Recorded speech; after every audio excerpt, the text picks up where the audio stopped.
नमस्कार, मैं हूं विशाल पांडे। नमस्कार, मैं कादम्बिनी शर्मा। कादम्बिनी, आज हम ये बताएंगे कि आखिरकार ग्लोबल साउथ के देश कौन से हैं और इनका महत्व क्या है, क्योंकि आज भारत ने तीसरी बार ग्लोबल साउथ देशों का समिट आयोजित किया है। बिल्कुल, अपने दर्शकों को हम बताएंगे कि आखिर क्यों ये प्रतिबद्धता भारत दिखा रहा है और 3 साल से लगातार ऐसे वक्त में शुरू हुआ विशाल, जब कोविड का आफ्टर इफेक्ट इतना ज़्यादा था कि उससे लोग उबर नहीं पा रहे थे और भारत ने क्या क्या किया, कहाँ कहाँ से होते हुए तीसरी बार ये समिट यहाँ पर हुआ है और भारत किस तरह से ग्लोबल साउथ के देशों को लेकर आगे जा रहा है, ये हमारे दर्शकों को हम बताएंगे। बिल्कुल कादम्बिनी, आज हम अपनी इस खास रिपोर्ट में यही दिखाएंगे कि भारत कैसे आवाज बना है ग्लोबल साउथ देशों का। भारत ने आज तीसरे voice of global south summit का आयोजन किया। प्रधानमंत्री नरेंद्र मोदी ने इसका उद्घाटन किया और लगभग 100 से ज्यादा देशों ने इसमें हिस्सा लिया है, जो कि ग्लोबल साउथ देश से आते हैं। अब आपके मन में सवाल आ रहा होगा कि आखिरकार ये ग्लोबल साउथ देश क्या है और भारत इनका आयोजन क्यों कर रहा है। तो अगर हम दुनिया को देखें आर्थिक और सामाजिक आधार पर, तो दो हिस्सों में बांटा हुआ माना जाता है। पहला ग्लोबल नॉर्थ और दूसरा ग्लोबल साउथ।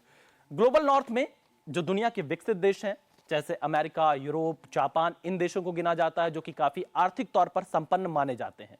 और अगर हम ग्लोबल साउथ की बात करते हैं तो इसमें विकासशील देश गिने जाते हैं। खासतौर पर इसमें एशिया के देश हैं, लैटिन अमेरिकन देश हैं, इसके अलावा अफ्रीका के तमाम देश इसमें शामिल हैं, जो कि अपने विकास के लिए संघर्ष कर रहे हैं। उनकी अपनी चुनौतियां हैं, खासतौर पर फूड सिक्योरिटी से लेकर तमाम ऐसे चैलेंजेस जो कि वैश्विक स्तर पर दुनिया जिनका ज्यादा सामना करती है, उनकी सबसे ज्यादा मुश्किलें इन ग्लोबल साउथ के देशों के सामने होती हैं।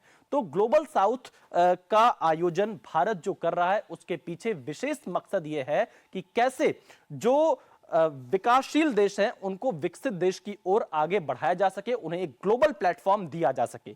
2023 में भारत ने जब इसकी शुरुआत की थी तो उस समय लगभग 125 देशों ने इसमें हिस्सा लिया था, और जिसमें 47 अफ्रीकन देश थे, 31 एशियाई देश थे, 29 लैटिन अमेरिकन देश थे, 11 ओशिनियाई और 7 यूरोप के देश शामिल थे।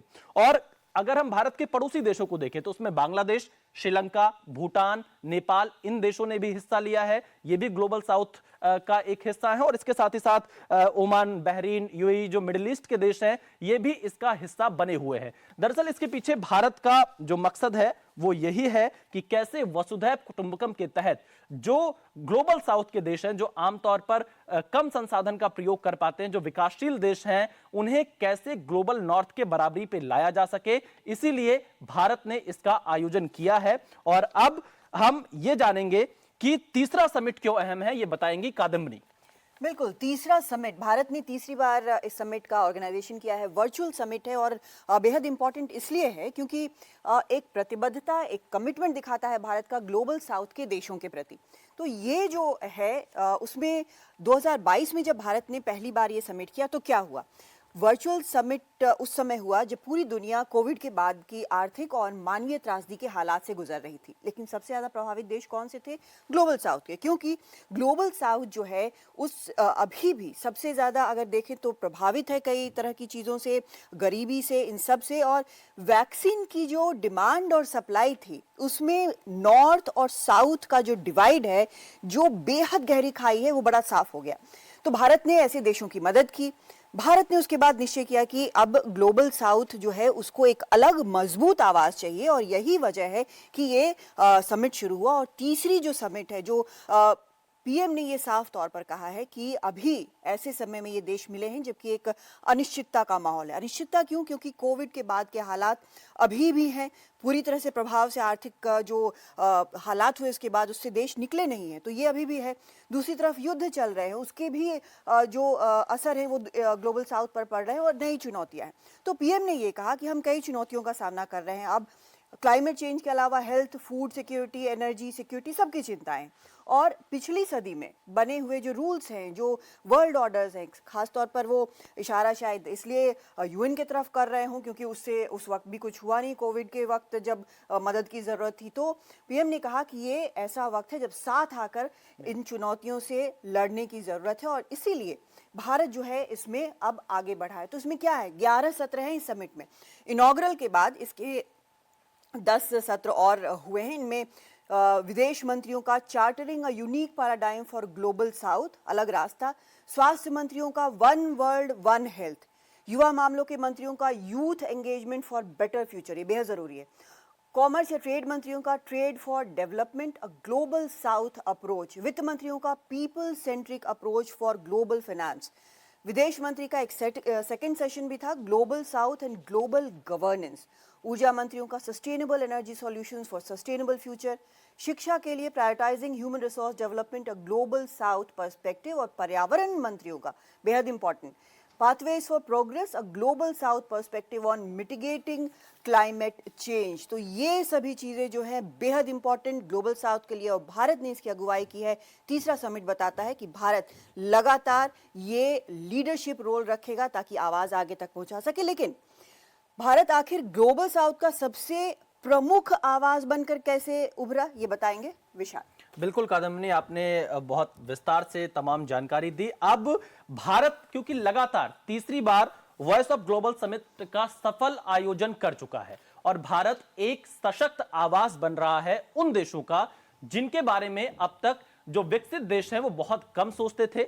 जो विकसित देश अभी तक संसाधनों का भरपूर प्रयोग करते थे, जिनकी नजर नहीं जाती थी इन देशों पर, उनको भारत ने एक ऐसा प्लेटफॉर्म दिया है जहां पर वो अपनी आवाज रख सकते हैं। और खास तौर पर जब विकसित देशों की आवाज तेज होती है, जब शोरगुल तेज होता है, तो हमेशा से इन जो ग्लोबल साउथ के देश हैं इनकी आवाज दब सी जाती थी। लेकिन अब भारत उसे दबने नहीं दे रहा है। और कैसे प्रधानमंत्री नरेंद्र मोदी ने जब G20 का आयोजन भारत में किया तो उस समय G20 का जो एजेंडा तैयार किया, उस एजेंडे को ही इन ग्लोबल साउथ देशों के इर्द गिर्द रखा। जो इनकी आशाएं थी, जो इनकी आकांक्षाएं थी, जो इनकी जरूरत थी, उसके हिसाब से पूरा एक एजेंडा तैयार किया। सिर्फ इतना ही नहीं, अफ्रीकन यूनियन को भी प्रधानमंत्री नरेंद्र मोदी ने G20 की स्थायी सदस्यता दिलाई, क्योंकि अफ्रीकन यूनियन के शामिल हो जाने से अफ्रीका के जो लगभग 55 देश हैं उनको भी इसका एक बड़ा फायदा मिलने वाला है। वो भी इसके साथ सीधे तौर पर जुड़ जाएंगे। इसके साथ ही साथ जब प्रधानमंत्री नरेंद्र मोदी COP28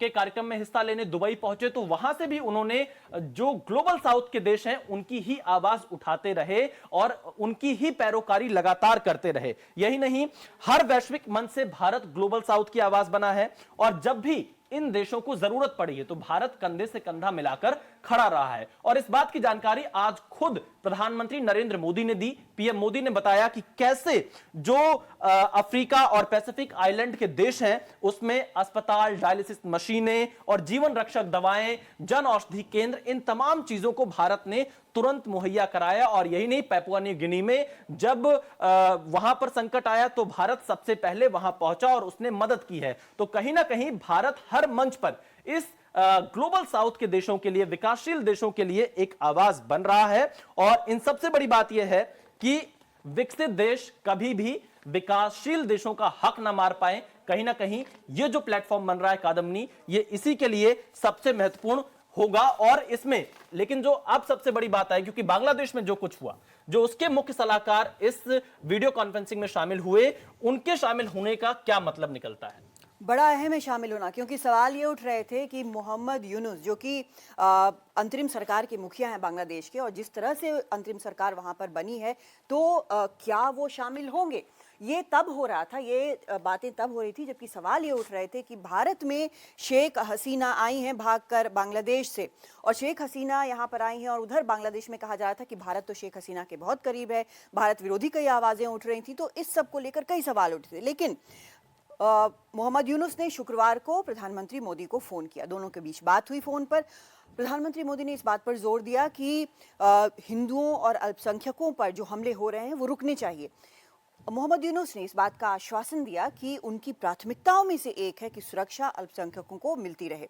भारत जो है उसने ये कहा कि जिस तरह से बांग्लादेश के लोग हैं उनसे सबसे ज़्यादा नज़दीकी है और ये एक रिश्ते को रीसेट करने की कोशिश है सभी आरोपों के बीच। पीएम ने साफ तौर पर कहा कि भारत एक लोकतांत्रिक, शांतिपूर्ण और स्थिर बांग्लादेश के पक्ष में है, वहाँ पर लोगों के पक्ष में है और वहाँ विकास के जो इंफ्रास्ट्रक्चर के और बाकी काम जो होंगे उसमें भारत अपना समर्थन देना चाहता है ताकि बांग्लादेश विकास की राह पर आगे चलता रहे। और उसके बाद ये साफ हो गया कि मोहम्मद यूनुस जो हैं वो इस ग्लोबल साउथ समिट में शामिल होंगे। उनका शामिल होना उनके तरफ से भी एक द्विपक्षीय रिश्तों को एक नई दिशा देने की कोशिश है, क्योंकि ये ज़रूरी है सिर्फ भारत के लिए ही नहीं, क्योंकि बांग्लादेश रणनीतिक लिहाज से बेहद अहम है और बांग्लादेश के लिए भारत रणनीतिक और आर्थिक लिहाज से बेहद अहम है। तो एक रीसेट की कोशिश हुई है। दूसरी तरफ केपी शर्मा ओली, जो प्रचंड को बेदखल करके सत्ता से अभी हाल में नेपाल में सत्ता में आए हैं, वो भी यहाँ पर मौजूद थे। अब उनका आना इसलिए इम्पोर्टेंट है क्योंकि अगर आप देखें तो उनको चीन के करीब माना जाता है, लेकिन उनको भी पता है चीन का जो हिसाब किताब है, जो श्रीलंका देख चुका है, उसके बाद भारत से करीबी और ग्लोबल साउथ का जो प्लेटफॉर्म भारत ने निकाला है और भारत जिस तरह से अगुवाई कर रहा है, तो उनका होना उनके देश के लिए बेहद अहम है। लेकिन क्या क्या अहम है इसमें? भारत और ग्लोबल साउथ जो मिशन है, फाइनेंशियल इंक्लूजन क्या है विशाल, ये भी बहुत जानना जरूरी है। बिल्कुल कादम्बिनी, फाइनेंशियल इंक्लूजन सबसे महत्वपूर्ण हो जाता है ग्लोबल साउथ के देशों के लिए, क्योंकि जैसा हमने आपको पहले बताया कि ग्लोबल साउथ के 100 से ज्यादा देश एक मंच पर एकजुट हैं और इनका लक्ष्य है समावेशी विकास का। इनका लक्ष्य है कैसे इंफ्रास्ट्रक्चर को और ज्यादा बेहतरीन बनाया जाए, कैसे कनेक्टिविटी को और ज्यादा अच्छा बनाया जाए, और इसके साथ ही साथ डिजिटल और एनर्जी की जो कनेक्टिविटी है उस पर बहुत ज्यादा फोकस है इन ग्लोबल साउथ के देशों का। और जब प्रधानमंत्री नरेंद्र मोदी ने इसकी परिकल्पना की और इसके साथ ही साथ यूपीआई पेमेंट को इसमें बाहर लाने का प्रयास किया कि यूपीआई को ग्लोबल साउथ के देश स्वीकार करें, तो इसमें भारत को सफलता मिलती हुई दिखाई दे रही है। यानी आने वाले दिनों में भारत के यूपीआई पेमेंट मोड की धमक ग्लोबल साउथ के देशों में दिखाई पड़ सकती है, जिसका सीधा असर कहीं ना कहीं जब आपस में व्यापार होगा उस पर पड़ता हुआ नजर आएगा। और आपसी व्यापार को लेकर ग्लोबल साउथ के देशों के साथ भारत ने $2.5 मिलियन के विशेष फंड की शुरुआत कर दी है, करने वाले हैं कुछ दिनों में। तो इस तरह की जानकारी सामने आ रही है। इसके अलावा ग्लोबल साउथ के देशों में भारत रूफटॉप सोलर योजना को भी अंतिम व्यक्ति तक पहुंचाने की योजना पर काम कर रहा है, ताकि जो ऊर्जा के वैकल्पिक साधन हैं उनकी तरफ ज्यादा फोकस किया जा सके।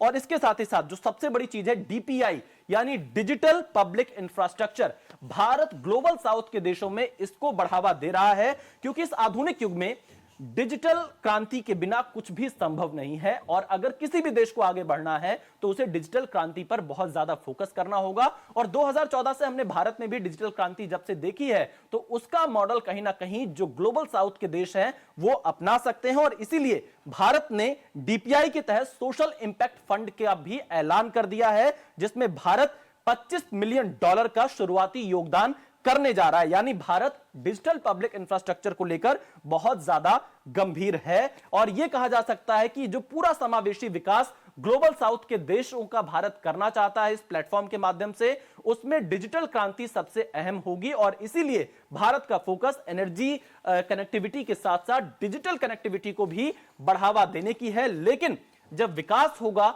तो सवाल कादम्बिनी जलवायु परिवर्तन पर भी लगातार खड़े होते हैं। और इस ग्लोबल साउथ के मंच से लेकर वैश्विक स्तर तक कैसे जलवायु परिवर्तन से निपटा जाएगा? जलवायु परिवर्तन असल में ग्लोबल साउथ के लिए बेहद अहम है, क्योंकि अगर सबसे ज़्यादा असर किसी पर होता है, भयावह असर कहें अगर वो होता है, तो वो गरीब देशों पर या फिर विकासशील देशों पर होता है। और इसका सामना करना पड़ता है बेमौसम बाढ़ का, बारिश, तूफान, हीट वेव। जान किसकी जाती है? आम लोगों की जान जाती है, जो गरीब है उनकी जान जाती है। और ग्लोबल साउथ को इसको एड्रेस करना बहुत ज़रूरी है। एड्रेस क्यों नहीं हो पाता है, पूरी तरह से क्यों नहीं हो पाता है? क्योंकि अमीर देश इसमें नानुकुर करते हैं। तो ये एक समस्या है। पीएम ने अपने ओपनिंग रिमार्क्स में जलवायु परिवर्तन का जिक्र किया है और ये लगातार वो करते रहे। भारत क्या कर रहा है इस मामले में? सोलर अलायंस जो है भारत का, वो बेहद अहम है। एक के बाद एक देश जुड़ रहे हैं, उसकी अहमियत समझ रहे हैं। भारत जो है वो मदद कर रहा है, आसपास के देशों की मदद कर रहा है। अगर आप देखें तो किस तरह से साथ में जो लोन है या फिर उसके बाकी मीन से उनके लिए इंतज़ाम कर रहा है और देश इससे जुड़ रहे हैं। यहाँ तक कि भारत ने यह भी कहा है कि कुछ ही वर्षों में नेट जीरो एमिशन, यानी कार्बन एमिशन जो है वो जीरो हो जाएगा। ये भी जलवायु परिवर्तन के रोकथाम में बेहद ज़रूरी है। तो भारत अपनी तरफ से ये सारे एफर्ट्स कर रहा है। डिजास्टर रिलीफ फंड जिसको लेकर कॉप में बड़ा तमाशा होता है, और वैसे देश बोलते हैं कि हम नहीं देंगे जो काफ़ी अमीर हैं और जिनके कारण सबसे ज़्यादा ये सब हुआ है, जो सबसे ज़्यादा कार्बन एमिशन करते हैं। तो क्या भारत जो है वो ऐसे में भारत हो, पाकिस्तान हो, चीन हो, ये सब भी साथ खड़े रहते हैं, क्योंकि डिज़ास्टर रिलीफ फंड जो है उसमें बहुत ज़रूरी है डिज़ास्टर का फंड, क्योंकि देश आखिर जो ग्लोबल साउथ के हैं वो कैसे सामना करेंगे, तो ये बड़ा अहम है। लेकिन आज क्या हुआ है, आज जो वर्चुअल समिट हुआ है उसमें पीएम ने एक ग्लोबल डेवलपमेंट कम्पैक्ट का प्रस्ताव रखा है। ये बड़ा अहम प्रस्ताव है। कम्पैक्ट ये जो है प्रस्ताव, उसमें भारत की विकास यात्रा और विकास साझेदारी के अनुभवों पर ये कॉम्पैक्ट ग्लोबल साउथ के देशों ने खुद जो निर्धारित की होगी विकास यात्रा, या उस पर ये काम करेगा। ये ह्यूमन सेंट्रिक होगा और विकास के मल्टी डायमेंशनल यानी कई तरह से अप्रोच इसका होगा। मल्टी सेक्टोरल, एक चीज़ पर नहीं बल्कि कई अहम चीज़ों पर इसकी नज़र होगी और ये बढ़ावा देगा। मतलब सभी देश अपने हिसाब से बताएंगे कि उनको किस चीज़ की ज़रूरत है, और इस तरह से ये जो ग्लोबल डेवलपमेंट कम्पैक्ट है ये आगे काम करेगा और ये पार्टनर देशों के संतुलित सतत विकास में सहयोग देगा। जब ये प्रस्ताव रखा जाता है तो बिल्कुल साफ हो जाता है कि भारत किस तरह से, भारत तेजी से अगर आगे बढ़ रहा है तो वो अपने विकास की यात्रा में ग्लोबल साउथ के और देशों को साथ लेकर चलना चाहता है। और यही वजह है कि हर बार समिट में और देश जुड़ते हैं और इसकी अहमियत हर साल बढ़ती जाती है।